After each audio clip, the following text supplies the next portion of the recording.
me empreste sua garagem pra guardar o meu fusquinha. A vizinha é muito boa, tem um grande coração, colocou sua garagem à minha disposição. Não vendo pouco na feira e nem tenho carretinha, tô usando só um lado da garagem da vizinha. Ei vizinha, me empreste sua garagem pra guardar o meu fusquinha.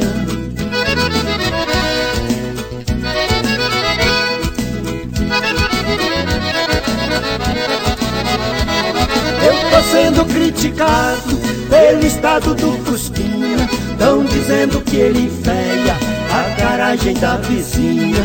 Mas eu já tenho meus planos pra comprar o carro que quero, consórcio 60 meses, vou andar de carro zero. Ei vizinha, me empreste sua garagem pra guardar o meu fusquinha.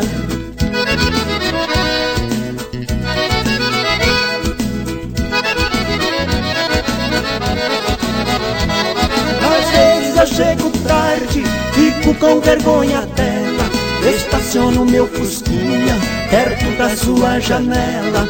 Ela vem ao meu encontro, enfrentando frio e vento, fala bem no meu ouvido, põe o fusquinha pra dentro.